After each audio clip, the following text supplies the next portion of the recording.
Pep Talk UK, welcome to the No Permits podcast. I'm delighted to be joined by Dean Whyte, my co-host, with our very special guest from over the pond, Right. Derrick James. What's happening? What's up, guys? How y'all doing, man? I'm happy to be here, man. Yeah, champ. It's lovely to have you on here, man. Come on, man. You know, right now you're doing good stuff, man. You got the champ over there that's trying to, you know, he wants to kick up a storm, you know, and become one of the unified, the top guys in the division. Errol Spence there. He wants to take on all the smoke with Crawford and the rest of those guys, man. How's the champ doing after his recovery from the injuries and stuff? He's doing good, man. He's doing good. He's back in the gym. His weight is down. He's looking good, looking like he's ready to go, man. So I'm happy. Yeah, there's been a lot of talk about who he's going to fight when he comes back. Will it be Danny Garcia? Will it be a big money spinning fight with Pacquiao? Coach, trainer, tell me, man, what's happening? Hey, man, I don't know just yet. We don't know just yet. We're just getting ready, man, working out all the kinks and everything. That part of the business part, I don't have anything to do with. But my job is just to get him ready for whoever they say or whoever we want. So it's good, man. We're ready, man. We're getting ready. Yeah. Last time I saw you in Las Vegas, it was in the media room for Wilder versus Fury. I think at the time, if you remember the interview, I asked you, I said, look, when's this Crawford mega fight going to happen? And you said to me, Crawford needs to get his weight up, which means effectively, you want him to have more fights to get into that position where it can become more of an attraction.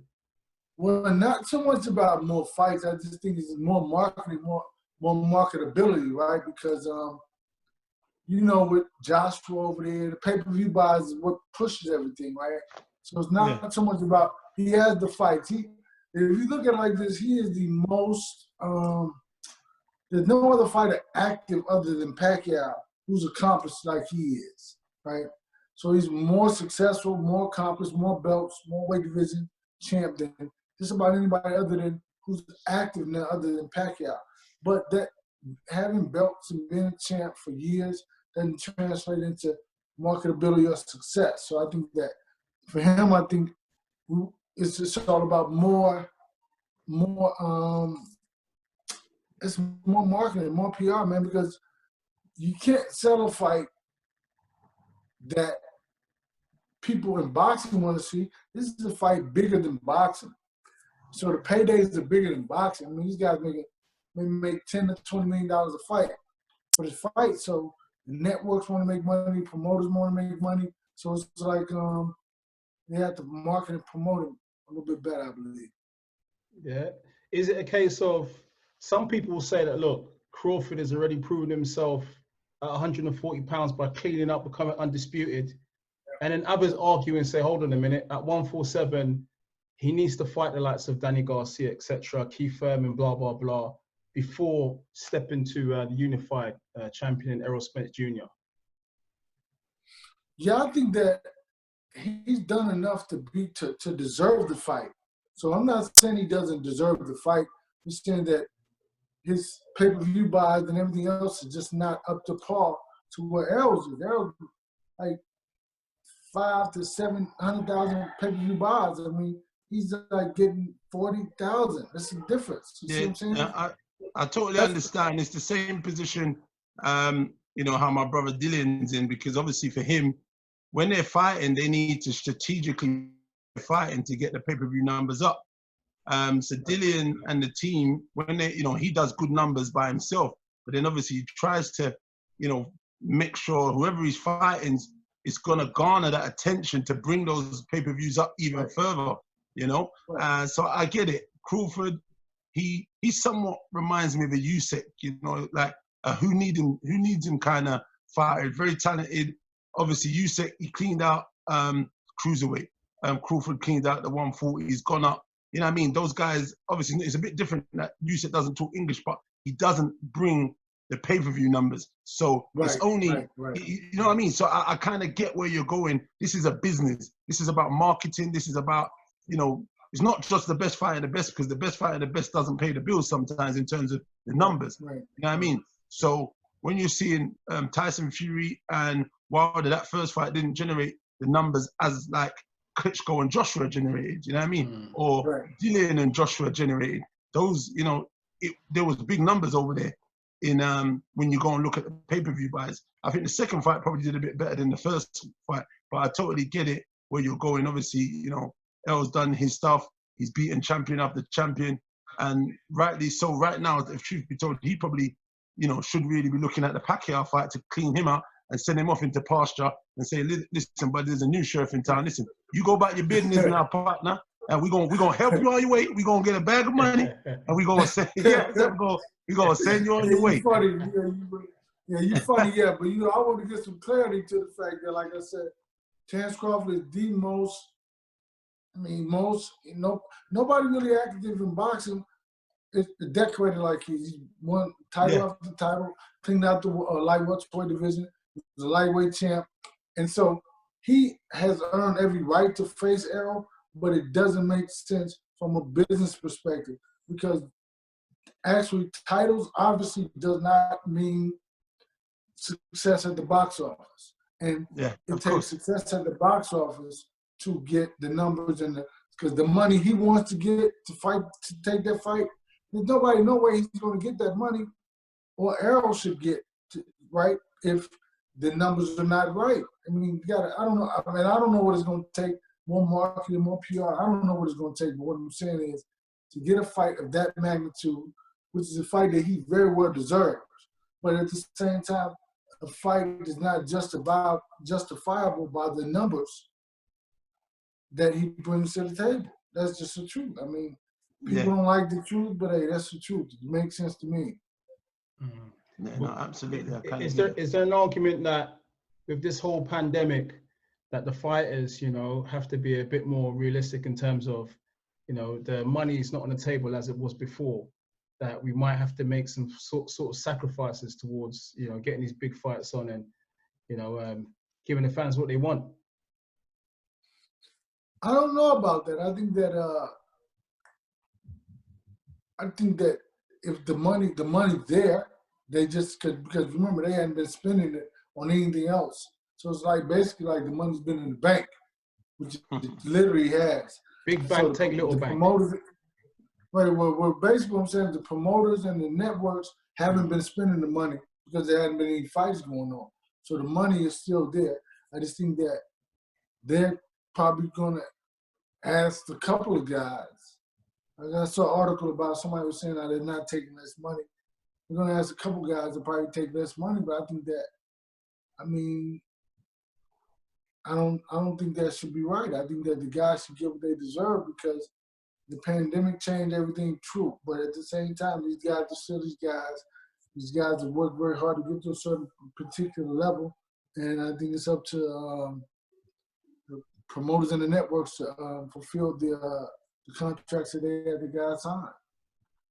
Yeah, that's the obligation. But the only thing we must try and bear in mind is the gate takes a big part of the undercard up. That normally tends to pay for a lot of the undercard, and it leaves a big pot for the main eventers to kind of make more money. So now that's a big part of the purse or the budget, because that's part of the, you know, selling tickets, the undercard is a big part of it. So now that's taken away. It does kind of have a knock-on effect. I've noticed that just even talking to people over here with, you know, people who are doing events, and obviously the big boys are the only ones who can kind of go out and still perform and, you know, get, you know, like you said, the broadcasters have got a budget. They haven't been spending it over a certain duration. So there should be enough for them to go on. But in the case of Eddie Hearn, he was talking about it the other day, saying some of the guys over here are going to have to take less money because obviously there's less in the pot. I somewhat get it, but I still think, like you're saying, you know, they've got sponsors, they've got a broadcaster. So in terms of the obligatory contract obligation, in terms of to pay these guys the money they deserve, you know, no, it should be rightly done. I get what you mean still. I understand that too. I think that when you look at not only the pay-per-view, but the gate, that's where a lot of the promoters make. I think that's where Eddie Hearn made a lot of his money is on the gate. Because I believe that the zone is it a television network? True, is it a network? I believe so. So Eddie Hearn makes his money off the gate, and if the gate is not there, I mean, how does he make his money? So I mean, I understand from his perspective what he's talking about, and I think at the same time I understand from the fighter's perspective. With me being a former fighter, and I'm always looking at it from the fighter's perspective, not necessarily from the promoter's perspective, but then at the same time it's all business. And for him to make sense, you know, he feels like some of the guys that he paid those guys a lot of money anyway. So you know, Yeah, listen, they paying them some. They got that the zone money. They got that Sky money. They paying them that real big. You know what I mean? Right. He got the check, man. He has that money, man. He can do it. Another one, actually, I've realized, I forgot, you chain both the Charlos or just one of them? Just one. Jarrell. Oh, and how's he doing? What's the plans for him? Is he back in camp training? Yeah, he's getting ready to start back in camp, man. He's back working out, getting ready. And then he has something coming up pretty soon, you know. So we just all be fighting by the end of the year, he and Errol, you know. So that's what we're just planning on, something really big, and that'd be good, man. Great for him. Yeah, no, I seen a show online when they were, you know, with their cars and the new house he's got. He's showing that real money. God damn, I need some of that. You know what I'm saying? That moolah. Hey, that man is living right now. That man is living.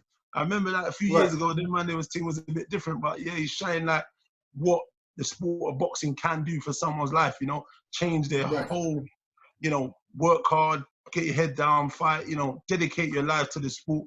And you know, you could change it for your kids and their kids and so on. And it's quite when you look at it, there's either two ways you're gonna look at it. You're gonna either look at it as kind of a hater would look at it maybe, or you could look at it and say, you know, it's something for me to like try and want to do for the younger generation coming through. So it's kind of good. I'm not sure which one's which, if truth be told you. They're twins anyway. I know, you know, one's a 160 and one's a 168. Is that right? Or something? Or 154 and 160? So one's a 154 and one's a 160. So Jamal is 160 and Jamel is 154. That's the one I train. Okay. Yes, I know one of them was talking. So you don't train the one who's trying to fight Canelo, not that one? No, I'm not training him. No. Okay. Yeah. No, so it's good what they've done, man. They're doing good stuff. How long have you been training him? Have you been training him for quite a while also? I've been training him for, man, I think maybe like 4 years. I mean, because he was ranked #1 in the world when I started training him. We had one fight, then the next fight we fought for the world title. So I mean, he's been a champ for like the last 3 or 4 years or so. So other than when he lost the belt, but then he got it back. So his last fight was he gained the title. And so yeah, man, he's good, man. He's ready to go. And you know, when you talk about, you can see what boxing can do for you, right? Mm-hmm. You know, it changes your life. And it's motivation. I mean, you know, it's motivation. It's understood. You know, these guys who came from nothing to be something. So it shows you that young men are able to attain goals. And for me, that's the sweetest part, to help a guy get to a goal that he wants, that he desires, man. Beautiful. Yeah, absolutely, I agree, man. Eddie Hearn said the sport of boxing makes more millionaires than the national lottery. I might have to agree with him. That's right. That's right, yeah. You mentioned Jamel Charlo, the one that you train. Right. Now, I was very entertained by his fights with Tony Harrison. I mean, even the build-up itself was just so encapsulating. I mean, I think a lot of boxing purists really enjoyed that fight. I mean, what is next for Jamel Charlo? Because, you know, I got to say, man, I'm vibing off his whole energy, man. That whole Lions thing. Right. You know what? I think that he's... he wants smoke, man. He wants smoke all the time, man. Real smoke. You know, I think he starts to smoke himself, so I think he walks around with some matches.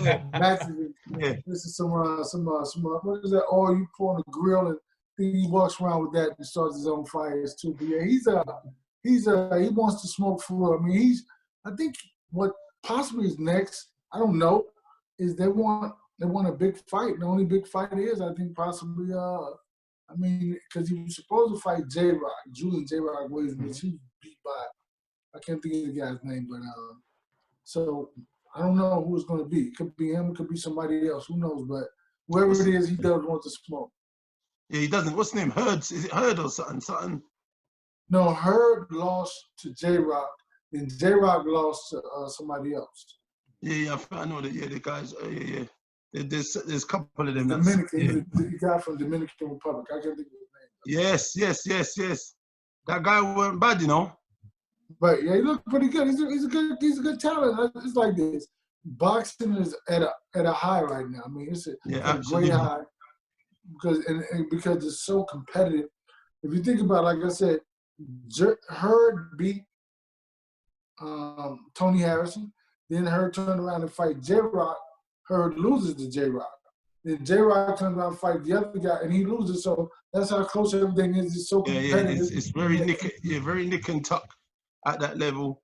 And right, you know, everyone can beat everyone on their night, or if you get a bad decision, if it's that close. And that's right. Yeah, so it's good anyway. It's definitely you know, some great fights. Those fights that you're talking about, those are really good fights. You know, I mean, I like to come out there sometimes. Like I said to you, I mentioned to you a few times. I've been out there to I think a few fights at Errol's. You know what I mean? Right. And it's good. I'd probably come out there again to probably watch one of them Jamal's ones one of these times. We'll have a look at the dates of the calendars and see how time catches us. But yeah, I like America anyway. You know, the big old USA. But listen, man, you know, it's cool. I like the UK big time. I mean, I think that we have a really good relationship. You know, I mean, you know, you're my man. I like you're a big cat. You're a big guy. I like that, man. I like what you do, man. Now, when you're ready, you come over, man. We got some boys in the gym. You can come and check them out. I'm actually training a few of my own boys at the minute now as well, because I'm managing a little bit of coaching myself. So it's good, you know. We've got some good, strong boys over here, and we're trying to push them. But sometimes, you know, trying to get them into the limelight is a bit harder sometimes, you know. And it takes a long time. You just got to keep digging.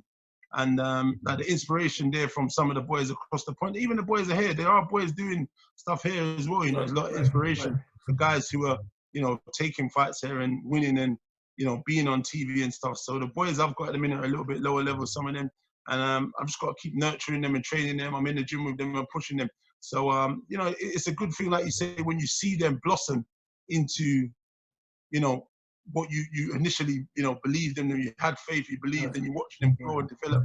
It's a great thing, you know what I mean? And I'm hoping one day I'll get to that kind of stage, you know what I mean?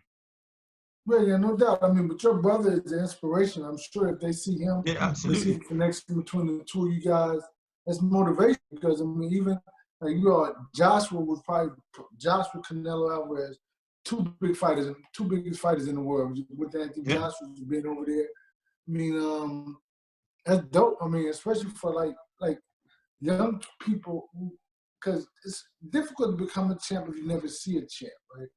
Or see somebody great on that high level.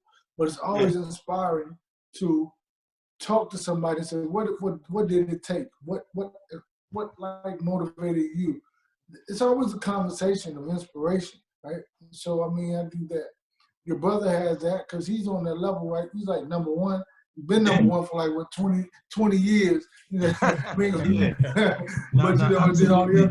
I think it's led to a lot of the younger generation wanting to box, wanting to, like, you know, being motivated by him and watching the journey, you know, what we've done and what he's done, and even just watching myself being in the gym and helping him and guiding him. So people look up to the whole thing of the journey where we come. I spoke to someone at Box Fit. They're quite big over in terms of boxing. They sell a lot of products.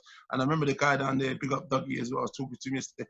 This gentleman here, he was on a journey when nothing was happening, when no one knew us, and he's still there now growing. He's saying it's crazy how, you know, how far we've actually come. You know, like at that time, boxing was really on the low. That time we had Frank Warren, we had Frank Maloney, and he's not in the boxing game no more. But I mean, it's come a long, long way since then.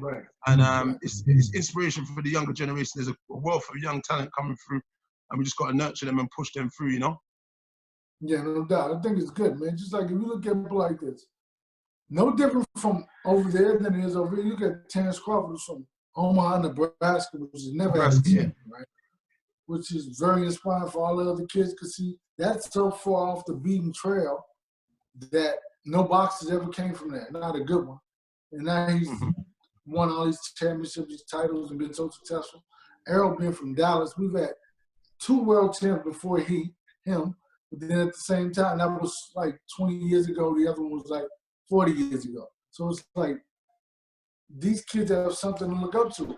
Jamel and Jamal Charlo being in Houston, 2 twins, world champions, it's amazing. So it's like, hey man, it's everybody's inspiring everybody. I mean, you like who you like, you motivated by everybody, and just keep moving. I think that's the key element, to keep pushing the sport forward and just try to keep getting better, man. 100. Absolutely. So talk to me about, Derrick, talk to me about Jarrell Miller. You know, I'm going to come to that. The whole failure of the drugs test ahead of his top-ranked debut. What have they made of it out there? I don't know, man. I'm not really on the internet. You know, I don't really watch a lot of stuff on the internet. So I heard about it, but I know nothing. I don't know anything about it. So I think that it's unfortunate, and that's all I can say. I don't know anything about it. I don't follow it, so I don't know. I'm sorry. You talk to me about it, because I don't know. I don't know much about it. You talk to me about it. Okay, I have no comments. I don't know anything about it. Well, look, what's happened is simple. You know, he's failed a drugs test ahead of his debut next Thursday. And this is obviously following on to him failing a test against Anthony Joshua before the Joshua fight. So a lot of people in the boxing community are questioning whether he should continue or whether he should be allowed to box on. Jarrell's since denied that he's purposely taken a ped. So there's a lot of uproar at the moment out there. Right. Hey man, I think that I don't think he should be not allowed to fight again. I just think that there's always punishment, you know, which is understandable for a perceived wrongdoing or wrongdoing. This is punishment for that. I think that once they dish it out or whatever, and you just have to move a little different. Whatever it is, whether it's false or it's not false, I think you just have to move a little different. You know what I mean? And be more cautious to what you eat. So everything is in the diet. I mean, life is about the diet. What you put in your body, how you nurture yourself, how you eat. I think they just have to change the diet, change what you do. I mean, that's the key element, I think. I think what people are outraged by is, you know, we've had like Patrick Day die. We've had some serious injuries in the ring. Right. People are saying if fighters are getting on peds, going in there and someone dies, then it's not a good look. Well, that's what the argument is, that we need to protect the sport and the fighters that compete and make sure they're clean. Right. I do understand that. That's true. Dirty fighters are no good, man. It's a lot of fighters get caught with drugs. I mean, I'm not gonna get into that. You say any names? No name. I'm not gonna say we won't do that, man. We don't do that those snitching things, man. You know. Well, I mean, hey, listen, man. Yeah. If you do some dumb stuff, you deserve to be told on. I'm just telling you, know. But hey, if you do something stupid, you cheating. No, hey, man, you don't care if you get caught anyway. I'm just saying. So hey, snitch on them. I must ask you about. Come to light anyway, so you know. I must ask you about the thing in the news about Deontay Wilder. Obviously, we all met each other at the Wilder and Fury press week. There was a story this week about Deontay Wilder having some form of dent in his head, and accusations of a loaded glove by Deontay Wilder's brother. Did you get to hear about that at all? You know what? No, I didn't. Ever. My cousin called me talking about that yesterday, but I couldn't talk long, so I couldn't follow the story. But no, I mean, I didn't hear it, man. I don't listen. I don't watch sports on television. I don't follow a lot of internet news. I don't follow boxing websites. I really don't. So you see, when I used to a lot, all the time, but when I got to a certain level, and the articles you're reading about you, people talking trash about you, so I stopped following everything. So I mean, I just keep it clean. So I really don't know anything about anything other than Dean Whyte, the man that he's talking to. That's all I know about. You know, my guy, man. So how do you think that the trilogy is gonna play out then with Deontay Wilder and Tyson Fury? Do you think that Deontay Wilder is going to be able to bridge the gap on such a devastating defeat because that was a devastating defeat. I'm not going to lie, I didn't expect it to be so destructive. I didn't expect Tyson Fury to be so aggressive. I did believe, or I said he was going to win because I believed he won the first fight. But in the second fight, he shocked, I think, the world. He shocked everyone. That he went out there, he was on the front foot and managed to get a KO against Deontay Wilder. And now he's in the history books. What do you think? What do you think he can do to change? And do you think he has a chance to win the trilogy? I think that, I mean, I can't say what he has to change, but I believe that there's always a chance for him to win the fight. I believe that he has the power, and he's not as unskilled as people see him as. Like, he's better than people think he really is. And he didn't show it in that fight, but in previous fights, which he fought like Ortiz and a couple of other guys. Ortiz, I believe, is one of the highly skilled heavyweights in boxing right now, one of the top guys. And he's able to set him up with some shots. I think that this is he probably needed this to be inspired more. I mean, I think that he probably needed this to be inspired more because the draw, as you said, if I'd have did a little bit of this different, a little bit of that different, I would have got it. So it may not push you harder, right? But when you get stopped and get beat, something totally different. It inspires a different type of animal within yourself. So I think that is probably what he needed to get him back on the, straight and narrow. And I think that I don't know what he can do different because I'm not the guy to say I know this guy. I don't get into it like that. I just let them be themselves. If I was working with him, it would be something totally different. I could look at it and assess it. But other than that, man, I just want him to be the best, man. I want to bring the heavyweight title back to the U.S. You know, you're my man. I like you and all that, but hey, homie, we don't want none of that. We're gonna keep the belts over this side. I know you do. That's okay. That's what you're supposed to say. We want. Are you supposed to want the belt over there? Really, because your brother's gonna be in line to fight him, so which is cool. But man, hey, we want him. I want Wilder to get the belt back, bring it back. I want him to go out there and do his thing, man. I mean, I think that he has the ability. You know, he dropped him twice in the first fight. You know, and hey, I think he can do it again. But I think he just has to be more consistent with it, probably. More consistent punches, more consistent letting his hands go. Because obviously he's had dynamite in his hands. He's got to let his hands go. Absolutely. Let's see what happens in the trilogy in the end of the year and see how it all plays out, man. But you know what I like as well, your man Yellow Beez, he's not a boxer, but yeah, man, I am a big fan of Yellow. Yeah, Beez. Listen, if you know what, if you were not, I will call him. I will call him, but I'm on my phone. I will hit him up and let you talk to him. God damn, hey, listen, man, Mary's music is I like, hey, listen. Yeah. Yellow's been boxing with me, man. He's been boxing with me. Oh, okay, he's been boxing, yeah? Yeah, he's been boxing with them. I see him boxing with them. He obviously come out to with Errol. Yeah, when he was fighting the Garcia, I think I see that. Was that time as well? Yeah. Well, he came out with Garcia, and he came out with him for Porter also. Yeah, no. Listen, big fan. And he came out with him for the other guys too. So 3 fights he came out with him. 3 fights. Yeah. I know he's come out with a few, man. But yeah, now when I come up there, man, I need a little introduction.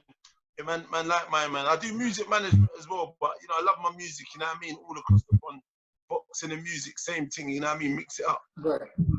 It's entertainment, baby. That's what it is. Yeah, that's my man. Listen, I've been working him out, getting him in shape. And yeah, that's my guy. He's a good guy. He's a good young guy. No, proper. What else you got to say, bro? Yeah, just really to conclude, we mentioned the heavyweights. A lot of people are debating, you know, as to who the guy is. Obviously, everyone's got their own preference, but in your humble opinion, who's the outstanding heavyweight for you?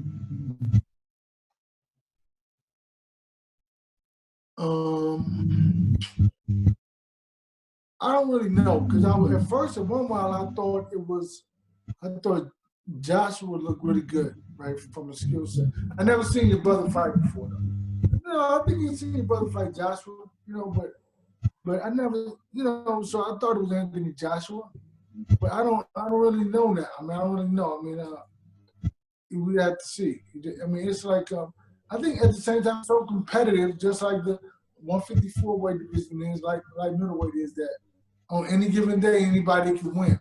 You just have to show up 100%. I mean, I think that all those guys are so evenly killed, even in the fight, that you just never know. I mean, just like Wilder, big punching, but what happens is now you see that it's going to take more than a big punch to get to be the top dog. It's going to take boxing skills. It's going to take more hands being thrown. So, hey, it's going to take, you have to be the best. When you show up, you cannot have a bad day at all.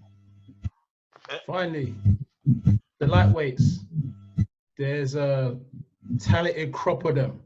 Talented Haney, Teofimo, Tank. Mate, there's Lomachenko. Right. What do you reckon? Ryan Garcia. Right. All talented. Which one's the you know what? I know Tank. I'm a Tank guy. He's shown improve. I mean, like, I think that Lomachenko has done. The other three guys have to show themselves, but I think they've been doing well thus far. I think they just have to fight better competition, maybe fight each other. I don't know. But Tank has fought good competition. He's fought former world champs. He's even faced the same people that Lomachenko haven't. He knocked the guy out that Lomachenko didn't knock out. I think that, for me, I think he's the top guy at that weight. I think that Haney's great, but I think they just need to all. What happens is that these guys are great fighters, but it takes other great competition to bring out the better fighter in them. So, I mean, I think that once they could see, they're not even able to tap the greatness. They're being good, but to be great, other good guys going to bring that greatness out of you. And I think that's how good Devin Haney is. That's how good all those other guys are. Just like at the same time, it's just how good Tank Davis is. I mean, he's fought good competition. Pedraza, he fought great guys that brought the greatness out of him.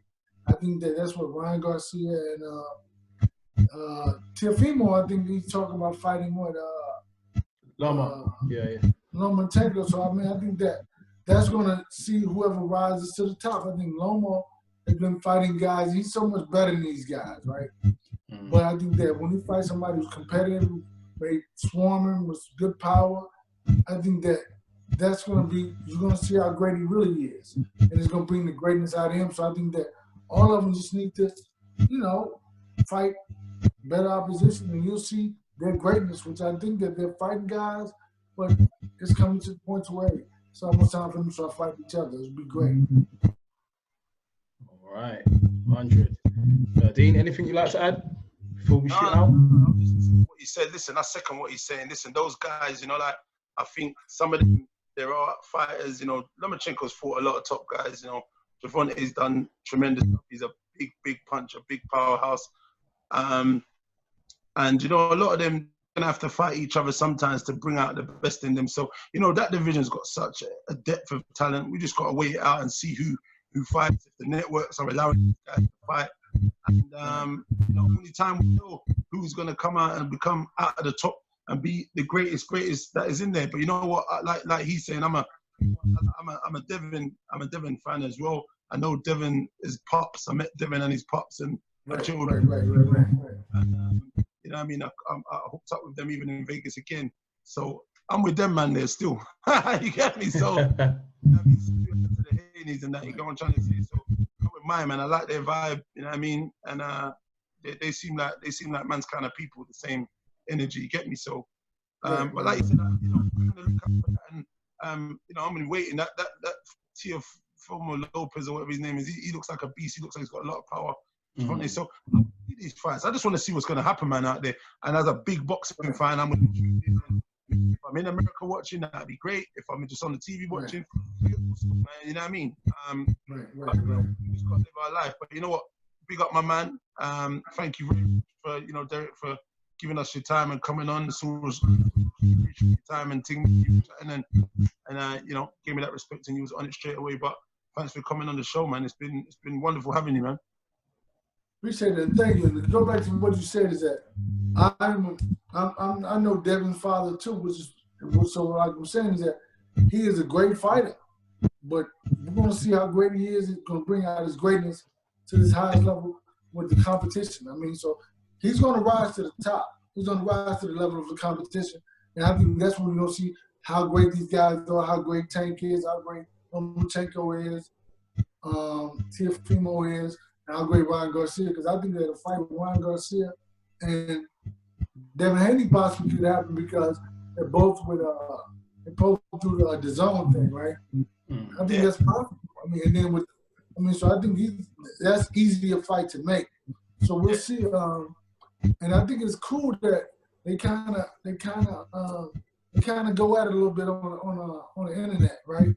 To where because everybody wants to prove how great they are, man. But you know, to go back, I'm happy to be here, man. Happy, flattered that you guys have me on the show. You know, it's all good, man. Nothing but love, man. Nothing but love. Nothing but love. You heard it from the man himself. Derrick James, Dean Whyte, Pro Beez. No Permits Podcast. We signing out, y'all. No doubt. Peace. Peace. Man down? Man down is right. Lions only, baby. Lions only. Yes, sir. Yeah. There you go. All right.